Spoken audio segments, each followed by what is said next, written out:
The day of the recording of this episode is Friday, 13th of September. So for you, it's at least Saturday. And this week happened a very unexpected and severe weather event in Central Europe. It's called autumn. And the same people that have been complaining about summer and heat and 30 degrees plus are the exact same people that are now complaining about 15 degrees and I have to wear my sweater because it's September. Guys, this is normal, okay? And if our problems are concerned about the weather, then your life is good. If you're complaining about the weather, your life is good. Then you have nothing to complain about. So keep doing this. Stay healthy. Listen to this podcast because we have some exciting news this week talking about Bordeaux, the biggest surprise for me this year in the whole wine industry. And I would say the majority of this episode is focused on the development of alcohol-free and low-alcohol wines. And maybe this is not a surprise as well because Sober October is right in front of us. The Oktoberfest is ahead, starting on September 21st, I guess. So maybe this is why the media has been dominating by alcohol-free stuff this week. Have fun with the episode.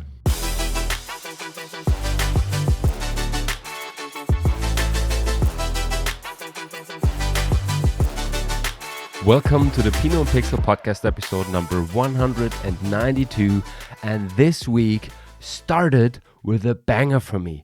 Imagine the situation as a child that you love two different things. Let's say soccer and dinosaurs, when I'm talking about myself. And one day you discover that there is a football with a T-Rex on it. Or, I don't know, there is a company offering you playing soccer with a costume of a dinosaur.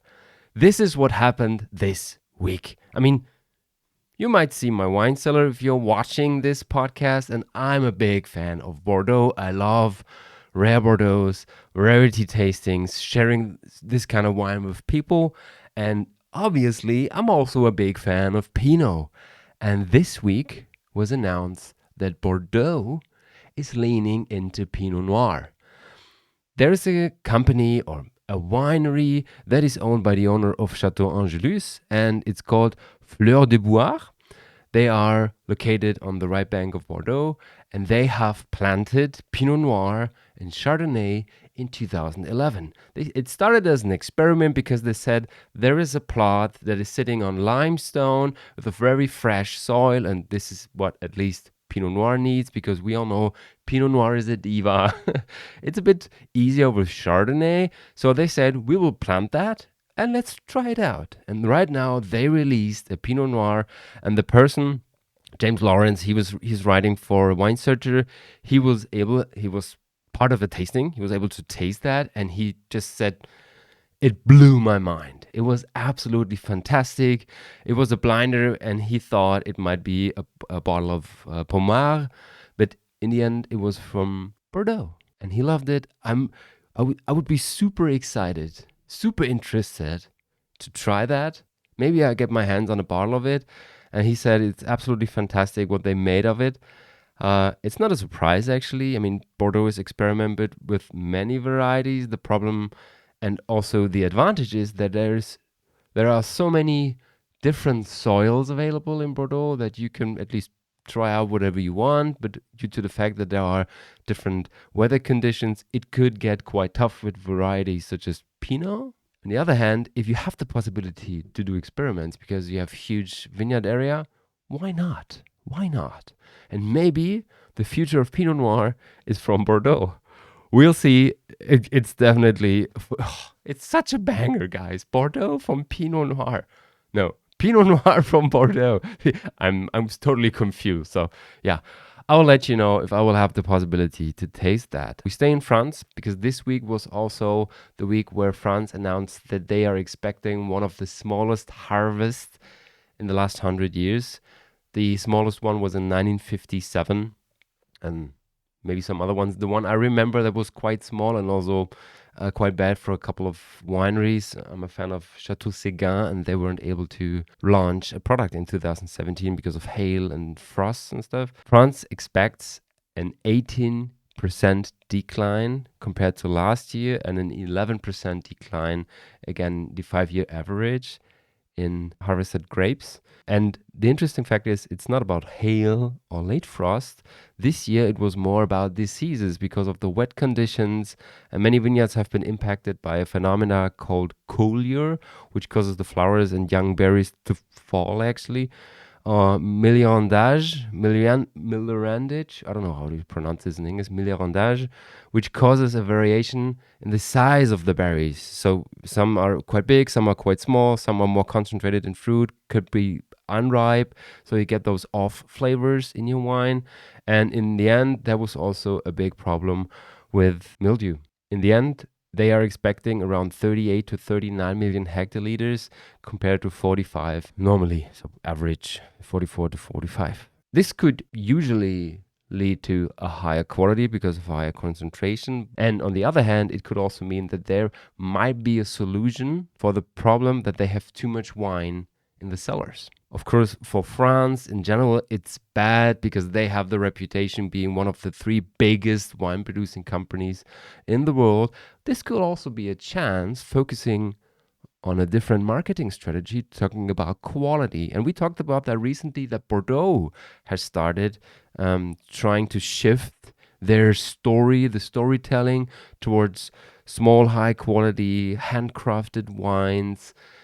Not this natural stuff, but like more focusing on the small family growers, and usually they are driven by quality, and this could be an opportunity for the different institutions, CVB, CVC, to say we'll focus more on quality because at least the harvest led us to do that. Might be an option. Talking about brands and high quality, I mean, usually I'm not a fan of this, but we have to talk about this because it was everywhere on social media this week. There was this guy, his name is Rudy Schmoody, and he published a video where he made a sangria out of 12 bottles of Chateau Petrus 2006 and 2011. And if you're not familiar with this, Petrus is one of the most expensive bottles on the planet, usually sitting between 3,000 to 4,000 euro a bottle, the new vintage. The current vintage. And the sangria is basically a big bowl of red wine with fruits and ice, and then you put a straw in it and you drink it until you can't drink anymore. Yeah, now imagine those 2 worlds colliding with each other. And I don't even know what to say about that. I mean, of course, he wanted to get some attention. He's a very rich guy. He plays with that on social media every time. There was a quite famous or regionally known sommelier in place, and he said, I mean, yeah, it's okay. Do this, please. With all the respect to those products, you can think about Chateau Petrus whatever you want. Maybe it's too expensive for what it is, but they build a huge brand, and they are able to charge 4,000 euro. And there is just 10,000 bottles available each year, and I don't know if I have to do it like this. On the other hand, I say if people want to drink their wine like this, if you want to put ice cubes in your wine, do whatever you want. At least it suits you and you like the taste. This is more like catching attention, trying to get attention, and what should I say? It worked. It even made it in our podcast. So yeah, put the link in the show notes if you want to know more about that. Talking about high quality and expensive bottles, we also talk about crazy and fascinating projects on this podcast, and this one caught my attention this week. It's an article in the drinks business about a champagne hot dog crossover store in Park Lane in London. And if you're not familiar with this, this is a very expensive area, and there is luxury hotels and shops and stuff. And I mean, you can see the sommelier with a suit and a tie, and he is pouring a bottle of champagne, a glass of champagne with I mean, it doesn't look like a hot dog, but at least, let's say, a more simple dish. But the concept is working fantastic. I mean, there's just a list published of the most successful products, the most sought after champagnes, and the bottles are sitting between 110 pounds up to 320 pounds. So you get your hot dog and you get a glass of champagne and you have to pay 50 bucks. On the one hand, for the customers in that area, 50 quid is, I mean, they don't care. It's fine for them, but at least they have something where they have lunch and maybe they get full. And in addition, they can enjoy their favorite drink, and it is champagne. And it was a bit sad for me to read that there is only one English sparkling wine, because especially in this specific case, I would use the opportunity to grow the reputation of high quality English sparkling wines, and there are great examples available that definitely can compete with Aiguille or Dangrier. Maybe in the future, at least there is one on the list, and probably, hopefully, they will grow the wine list in the future. The concept is absolutely amazing. Easy food that everybody gets, everybody understands. You don't ask questions about the food. You choose your favorite bottle of wine, your champagne, and then you have your glass of champagne with a hot dog. And guess what? This is a good pairing, because usually champagne comes with high acidity and a freshness. And on the other hand, hot dogs and similar dishes, they usually have a higher level of fat. And this works very well in a pairing together. So yeah, if you're looking for a fascinating, a crazy idea for your next pop-up, maybe it could be burgers, hot dogs, and sparkling wine. We stay in the UK, and there were also some a bit weird news from Scotland. A Scottish brewery created the world's strongest beer.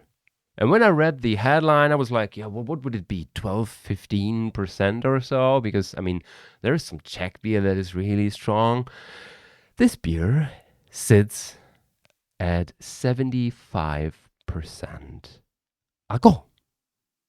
Could you even call this a beer? I have no clue. Basically, it's a brewed beer, and then they add spirits up to a 75% liquid. And there were some people tasting it, trying it, and say it burned my tongue, and I wasn't even able to feel it anymore. It was just numb. I don't know if you have to have a drink like this. At least it catches attention. I mean, it's heavier than a cask strength whiskey. They usually sit between 50 and maybe 65 or so. But 75% for a beer? What is it then? It's alcohol with a taste of hops and cask wood? I don't know. I guess I will never try this product. And usually, I mean, in addition, usually a beer is between 3 to 5 quid or so. This one sits around 46 pounds for one can. It's even cheaper to go to the Oktoberfest, guys. And we all know that the prices are through the roof. And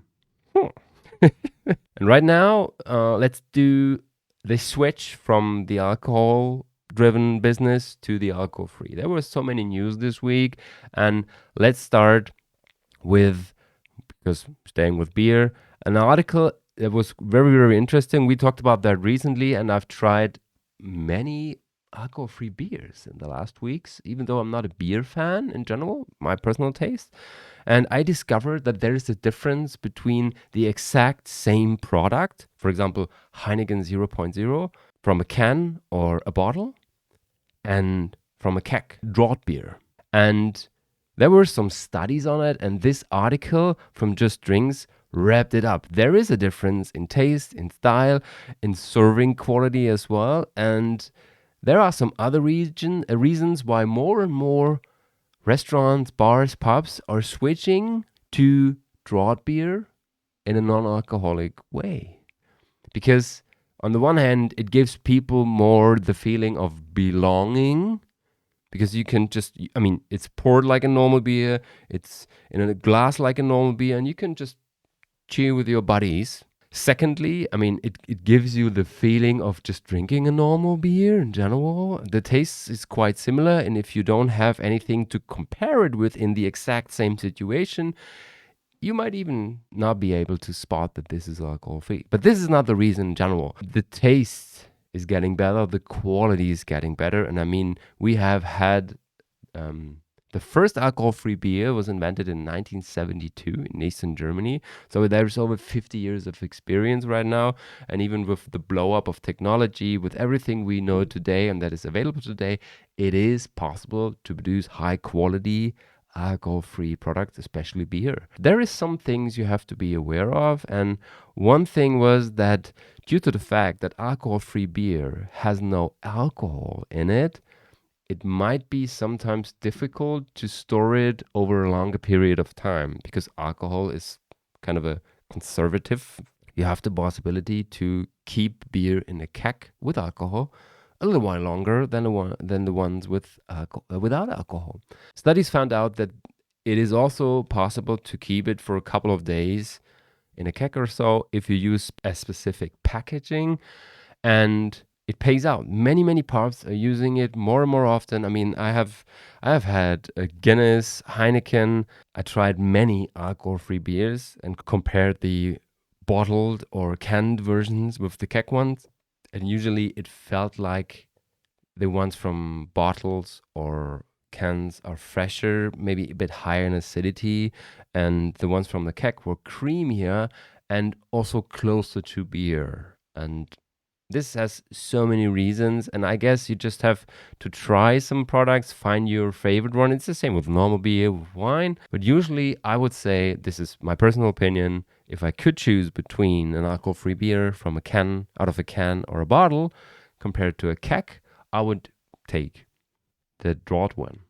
So try it out, guys. Due to the fact that the WHO has published their paper last year that no level of alcohol is healthy, and many countries such as Canada or Germany recently followed their recommendation. Of course, many people are arguing about it, and what shall I say, the lobby machine started running. And more you discover those articles by magazines, by sommeliers, by people working in the industry and trying to fight the WHO or the German Nutrition Society, telling them, no, a moderate amount of alcohol is safe. And we will see that in the future way more often. In my opinion, let's have the WHO their thing, and let's have the wine industry their thing, and find your own way as a human being how to consume alcohol. And the problem is that many people that are fighting for the consumption of alcohol, they usually are too much on the side that there is no one having a problem with alcohol with one drink a day. And trust me, no matter what you drink, if you have one drink with alcohol a day, you have a problem. We don't have to discuss about that. On the other side, the WHO way to say no, alcohol is safe and you don't have to drink anymore, this also confuses people. And of course, you get problems, you get fights. People start fighting with each other. And in my opinion, everybody should be able to decide how much he or he wants to drink. You should all think about how many drinks am I having, have I had this week? And for me personally, it was quite easy to just draw a line. For every day, I had a sip. And it didn't matter if it was a glass or a bottle. I just drew a line. And then at the end of the month, I discovered that there were 15 to 20 days where I had alcohol. And guess what? This is a problem. But this is just my personal opinion. And I mean, usually I'm listening to people telling me that they only drink 3 or 4 times a week and just a few glasses and stuff. And the problem is when it gets a routine. If you don't drink for the enjoyment of the product, for the taste of the product, but because of you want to fight your misery or your bad mood or the bad weather, think about it. The thing is that there will be more and more articles like this. Harvard researchers and leading statisticians stand up to the WHO. The problem is they want to prove the WHO wrong by telling them there have been studies that we can drink moderately, and the WHO tries to prove that no study that has shown that was set up correctly. And we will see this argument probably for the next 3 to 5 years, I guess. You should find your own way how to deal with it. Read as much as possible. talk to friends, find good alternatives if you don't want to drink every single day. I wrote an article on zebra striping with some good opportunities to just maybe, let's say, do some adjustments in your everyday alcohol consumption, only if you want to, guys. This is, I mean, some people tell me I have changed because I'm talking so much about alcohol free. On the one hand, yes, I turn older and I get it. Secondly, I discovered that even though I was drinking, in my opinion, moderately and consciously, I wasn't. And thirdly, there is so many good alternatives right now. And I mean, I made a reel recently, and a quite famous influencer in the wine industry texted me and said, Alex, where are you leading us? I don't want to lead anybody everywhere. I just want to show that there is opportunities, that there is good products for both directions. And I mean, I still love my favorite wines, and having a sip every now and then with friends that love to enjoy this product, fantastic. Fine. Let's keep it like this. The article is in the show notes if you want to read about it. And there is a campaign following this recommendation. The article is in German, but basically it's the Comité Européen des Entreprises de Vin. So many wineries that joined forces to make a campaign on moderate drinking. Drink less but better. What I usually tell you, and I would love to have a printing on my shirt, drink less but better, because this is what counts. Why are they doing this? Because they say wine culture is in danger. Our product wine is in danger, and we want to save it because it's a part of culture. It's a part of everyday life. And I mean, even though if you decide to lose 10 days of your life and having a higher risk of some illnesses, but you decided to because you want to enjoy this product, why not? So drink moderately is their main focus. And right now the question is, if there is so many alcohol-free alternatives, so many alcohol-free products, who is driving this?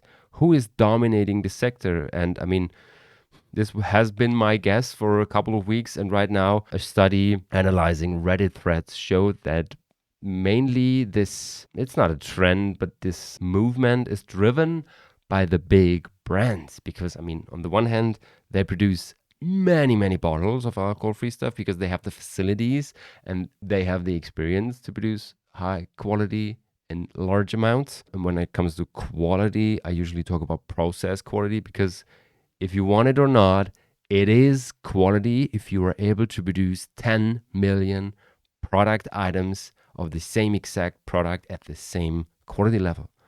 It's process quality, guys. And this is why the big brands are so successful. And this study on Reddit articles showed that over 60%, 62% of posts mentioned established alcohol brands over, let's say newer or dedicated no-low brands. And I mean, it's Heineken, it's Guinness when we talk about beer, and Seedlip for cocktails. So it's not a surprise, actually. I was wondering why it's so small, because I would have guessed it's maybe 80, but this could be due to the fact that the sample size was too small. I don't know. We're talking about 10,000 posts on Reddit talking about alcohol-free products. 62% of them talked about big brands, but it's not a surprise. As I said, they have the facility, they have the experience, and they already have the access to the market. And if you know your favorite brand and you're looking for an alcohol-free alternative, you take the exact same brand without alcohol. This is why Guinness is so successful. This is why Rotkäppchen Mumm, Henkel Freshnet in Germany are so successful. It's a no-brainer. And in addition, there are so many great startups, alcohol-free brands that are fueling this industry, this movement. So if you're looking for good alternatives, there are many of them. And when you're listening to this, it's at least Saturday, Friday night, Friday 13th. I guess this is a coincidence. The first premium alcohol-free drinks tasting in Munich took place, and I will give feedback, of course, at the latest on Wednesday next week, just to tell you how it has been, how it has gone. I'm super excited for that. It's there to show what is possible in that direction, in that area, and it's the same with wine. It took us 10,000 years to develop a wine culture with so many different styles that everyone on the planet is able to find his or her favorite product. Maybe we're a little bit faster with alcohol-free stuff, but it is possible. try things whatever you want to. And one of the pioneers in this space actually is Seedlip. And this is quite funny because usually I open my tastings with 3 questions. When was the first alcohol-free wine invented, the first alcohol-free beer, and the first alcohol-free cocktail? And usually people think it started with beer, but it didn't. 1907, so 120 years ago, the first alcohol-free wine, Carl Jung. In the 1970s, the first alcohol-free beer was created for the big fair in Leipzig in Germany by an Eastern German company. And 2016, the pioneers for the first alcohol-free spirits were Seedlip. And right now, the founder opens another distillery, a non-alc distillery in Essex in the UK, producing high-quality spirits. And this one, the good thing is, it's not put in a specific direction saying this is a whiskey or this wants to be a bourbon or this wants to be a, I don't know, a gin or so or a grappa. It's just a dark, non-alcoholic spirit. And this is what I really like, because usually people try to replace an existing product, and maybe you need those bridge products to, you know, give people the possibility to do the transfer. This is a product that wants to be seen as a luxury dark spirit with an ABV of less than 0.5 alcohol. I'd love to try that. I like the branding. It's super clean. It looks luxury actually. And it sits around 40 quid, so 40 pounds is $50, 45 euros, something like this, for 500 milliliters. It's quite pricey actually, but seeing it as a luxury product that can be enjoyed either purely or with ice or with your favorite mixer, I mean, why not? We will be able to pre-order it from September 12th if you're interested in it, so today actually, and it will be shipped from November on. I contacted them because I tried to visit them during my England trip in November. I don't know if it's possible because usually those buildings are not super attractive for visitors. Maybe it's more interesting to talk to the founder or the marketer. I don't know. We'll see. I'll keep you updated. Coming from Seedlip, one of the pioneers in alcohol-free spirits, this is the niche of a niche. And I was so excited when I read this article. It's a sparkling alcohol-free orange wine.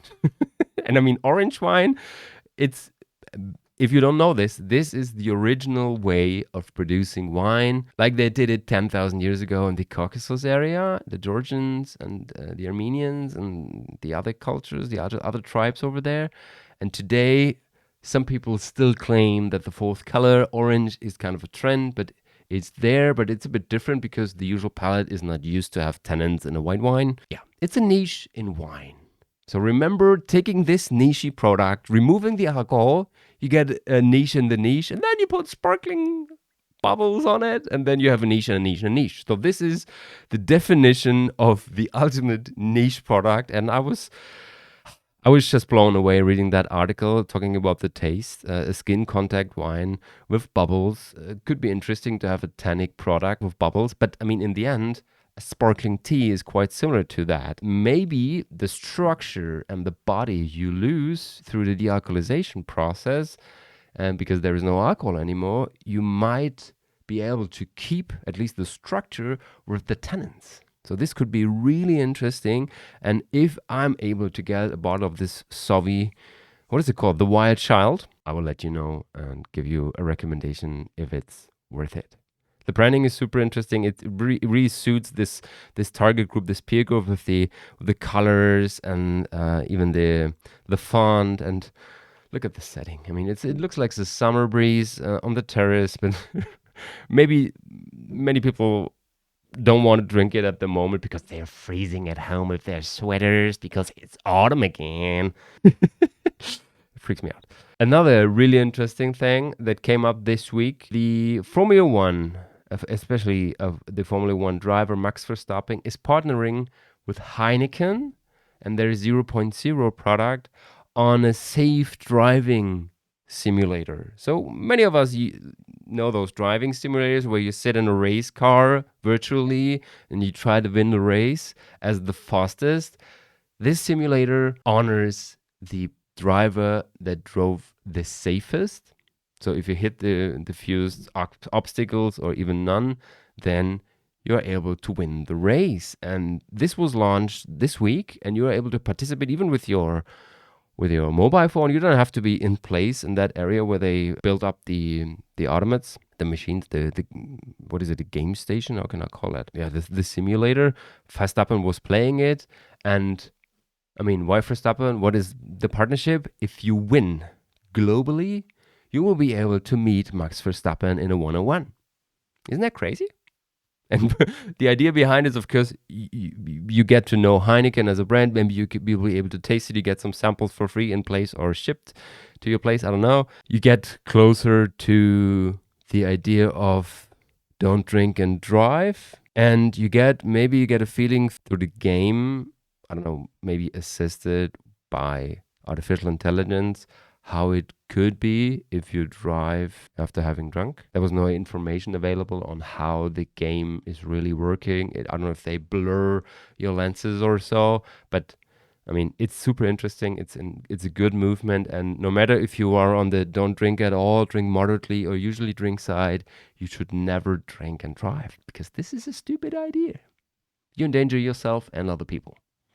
This is why I love that campaign. And in the end, let's end this episode with a bummer, talking about artificial intelligence and technology.